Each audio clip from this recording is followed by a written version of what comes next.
ओम कृष्णाय नमः। ओम श्री परमात्मने नमः। यथार्थ गीता चौथा अध्याय श्लोक 35 और 36। यज्ञत्वा न पुनर्मोहं वेयवं यास्यसि पांडव येन भूतान्यशेषेण द्रच्छेस्तात्मन्त्यो यमी।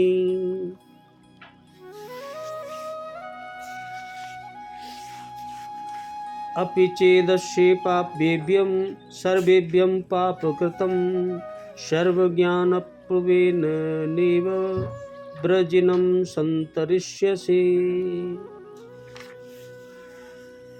भगवान कह रहे हैं, अर्जुन, जिसको जानकर तू इस प्रकार मोह को नहीं प्राप्त होगा, तथा हे अर्जुन, जिस ज्ञान के द्वारा तू संपूर्ण भूतों को निःशेष भाव से पहले अपने में और पीछे तुम मुझ सच्चिदानंद घन परमात्मा में देखेगा। यदि तू अन्य सब पापियों से भी अधिक पाप करने वाला है, तो भी तू ज्ञान रूप नौका द्वारा निसंदेह संपूर्ण पाप समुद्र से भली भांति तर जाएगा। उस ज्ञान को, भगवान ने कहा, उस ज्ञान को उनके द्वारा समझकर तू इस प्रकार फिर कभी मोह को प्राप्त नहीं होगा। उनसे दी गई जानकारी के द्वारा उस पर चलते हुए तू अपनी आत्मा के अंतर्गत संपूर्ण भूतों को देखेगा, अर्थात सभी प्राणियों में इसी आत्मा का प्रसार देखेगा। सभी में यही है, एक ही चीज है। जब सर्वत्र एक ही आत्मा के प्रसार को देखने की तुझमें क्षमता आ जाएगी, उसके पश्चात तू मुझ में प्रवेश कर जाएगा, मुझ में प्रवेश करेगा। अतः उस परमात्मा को पाने का साधन तत्व स्थित महापुरुष के द्वारा है। तत्व स्थित महापुरुष के द्वारा ही आप परमात्मा को पा सकते हैं। ज्ञान के संबंध में, धर्म और शाश्वत सत्य के संबंध में श्री कृष्ण के अनुसार किसी तत्वदर्शी से ही पूछने का विधान है। तत्वदर्शी से पूछिए। यदि तू सब पापियों से भी अधिक पाप करने वाला है, तब भी ज्ञान रूपी नौका द्वारा सभी पापों से निसंदेह भली प्रकार तू तर जाएगा। इसका आशय आप यह न लगा लें कि अधिक से अधिक पाप करके कभी भी तर जाएंगे। श्री कृष्ण का आशय मात्र यही है कि कहीं आप भ्रम में न रहें कि हम तो बड़े पापी हैं, हमसे पार नहीं लगेगा। ऐसी कोई गुंजाइश न निकालें। इसलिए श्री कृष्ण प्रोत्साहन और आश्वासन देते हैं कि सब पापियों के पापों के समूह से भी अधिक पाप करने वाला हो कोई व्यक्ति, कोई पुरुष, फिर भी तत्वदर्शियों से प्राप्त ज्ञान रूपी नौका द्वारा तत्वदर्शियों की शरण में जाएगा। उनसे जो ज्ञान मिलेगा उसकी नौका द्वारा निसंदेह संपूर्ण पापों को अच्छी प्रकार पार कर जाएगा। भगवान ने कहा, यद पद किसका वाचक है, जिस उसको जानना क्या है तथा फिर इस प्रकार से मोह को नहीं प्राप्त होगा, इसका क्या भाव है। पूर्व श्लोक में वर्णित ज्ञानी महापुरुषों द्वारा उपदिष्ट तत्व ज्ञान का वाचक और उस उपदेश के अनुसार परमात्मा के स्वरूप को भलीभांति प्रत्यक्ष कर लेना ही उस ज्ञान को जानना है, तथा फिर इस प्रकार से मोह को नहीं प्राप्त होगा। इस कथन से भगवान ने यह भाव दिखलाया है कि इस समय तुम जिस प्रकार मोह के वश होकर शोक में निमग्न हो रहे हो, महापुरुषों द्वारा उपदिष्ट ज्ञान के अनुसार परमात्मा का साक्षात्कार कर लेने के बाद पुनः तुम इस प्रकार के मोह को नहीं प्राप्त होगे। क्योंकि जैसे रात्रि के समय सब जगह फैला हुआ अंधकार सूर्योदय होने के बाद कहीं नहीं रहता, उसी प्रकार परमात्मा के स्वरूप का यथार्थ ज्ञान हो जाने पर मैं कौन हूँ, यह संसार क्या है और यह माया क्या है, ब्रह्म क्या है इत्यादि कुछ भी जानना शेष नहीं रहता, सब जान जाते हो। फलतः शरीर को आत्मा समझकर उससे संबंध रखने वाले प्राणियों में और पदार्थों में ममता करना शारीरिक शरीर की उत्पत्ति विनाश से आत्मा का जन्म मरण समझकर उन सब के संयोग वियोग में सुखी दुखी होना तथा अन्य किसी भी निमित्त से राग द्वेष और हर्ष और शोक करना आदि मोह जनित विकार जरा भी नहीं हो सकते। लौकिक सूर्य तो उदय होकर अस्त भी होता है, जो दिख रहा है उदय भी होता है और अस्त भी होता है, और उसके अस्त होने पर फिर अंधकार हो जाता है, परंतु यह ज्ञान का सूर्य एक बार उदय हो गया, फिर उदय होने पर फिर कभी अस्त होता ही नहीं। परमात्मा का यह तत्व ज्ञान नित्य और अचल है, इसका कभी अभाव नहीं होता। इस कारण परमात्मा का तत्व ज्ञान होने के बाद फिर मोह की उत्पत्ति हो ही नहीं सकती। श्रुति कहती है, यस्मिन् सर्वाणि भूतान्यात्मेवाद्विजानत तत्र को मोह कः शोक एकत्वमनुपश्यत। ईशावास्योपनिषद में यह श्लोक है। अर्थात जिस समय तत्व ज्ञान को प्राप्त हुए पुरुष के लिए समस्त प्राणी आत्मस्वरूप ही हो जाते हैं, उस समय उस एक तत्वदर्शी पुरुष को कौन सा शोक और कौन सा मोह हो सकता है? अर्थात कुछ भी नहीं हो सकता। ज्ञान के द्वारा संपूर्ण भूतों को निशेष भाव से आत्मा के अंतर्गत देखना क्या है? महापुरुषों से परमात्मा के तत्व ज्ञान का उपदेश पाकर आत्मा को सर्वव्यापी अनंत स्वरूप समझना तथा समस्त प्राणियों में भेद बुद्धि का अभाव होकर सर्वत्र आत्मभाव हो जाना।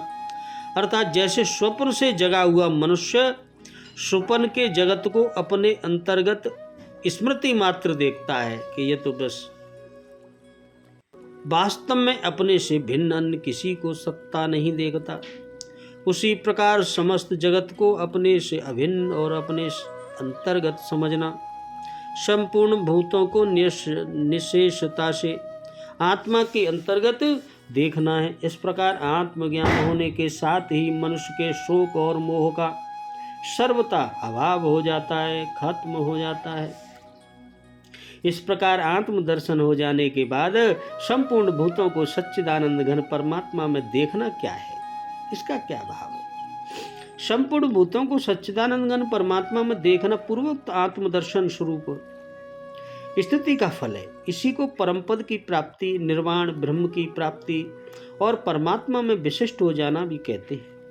इस स्थिति को प्राप्त हुए पुरुष का अहम भाव सर्वथा नष्ट हो जाता है, उसमें अहम नहीं रहता। उस समय उस योगी की परमात्मा से पृथक सत्ता नहीं रहती, केवल एक सच्चिदानंद घन ब्रह्म ही रह जाता है। उसका समस्त भूतों को परमात्मा में स्थित देखना भी शास्त्र दृष्टि से कहने मात्र को ही है, क्योंकि उसके लिए दृष्टा और दृष्ट भेद ही नहीं रहता। तब कौन देखता है और किसको देखता है, यह स्थिति वाणी से सर्वथा अतीत है। इसीलिए वाणी से इसका केवल संकेत मात्र किया जाता है। लोक दृष्टि में उस ज्ञानी के जो मन बुद्धि और शरीर आदि रहते हैं, उनके भाव को लेकर ही ऐसा कहा जाता है कि वह समस्त प्राणियों को सच्चिदानंद घन ब्रह्म में देखता है, क्योंकि वस्तुतः उसकी बुद्धि में संपूर्ण जगत जल से बर्फ, आकाश में बादल और स्वर्ण में आभूषणों की भांति ब्रह्म रूप ही हो जाता है। कोई भी पदार्थ या प्राणी ब्रह्म से भिन्न नहीं रह जाता। छठे अध्याय के 27वें श्लोक में जो योगी का ब्रह्मभूत हो जाना तथा 29वें श्लोक में योग युक्तात्मा और सर्वत्र समदर्शी योगी का हो, जो सब भूतों को आत्मा में स्थित देखना और सब भूतों में आत्मा को स्थित देखना बतलाया गया है, वह तो यह दृश्य से आत्मनि से बतलाई हुई पहली स्थिति है। और उस अध्याय के 28वें श्लोक में जो ब्रह्म स्पर्श रूप अत्यंत सुखों की प्राप्ति बतलाई गई है, वह यहाँ अथोमय से बतलाई हुई उस पहली स्थिति की फल रूप स्थिति है। 18वें अध्याय में श्री भगवान ने ज्ञान योग के वर्णन में 54वें श्लोक में योगी का ब्रह्मभूत होना बतलाया है और 55वें में ज्ञान रूप पराभक्ति द्वारा उसका परमात्मा में प्रविष्ट होना कहा है। यही बात यहाँ दिखलाई गई है। इस प्रकार गुरुजनों से तत्व ज्ञान सीखने की विधि और उसका फल बतलाकर अब उसका महत्व बतलाते हैं भगवान। महत्व क्या है? चेत अपि पदों का प्रयोग करके क्या भाव दिखलाया है? इन पदों के प्रयोग से भगवान ने अर्जुन को यह बतलाया कि तुम वास्तव में पापी नहीं हो, बहुत अच्छे हो। तुम तो देवी संपन्नता के लक्षणों से युक्त तथा मेरे प्रिय भक्त और सखा हो।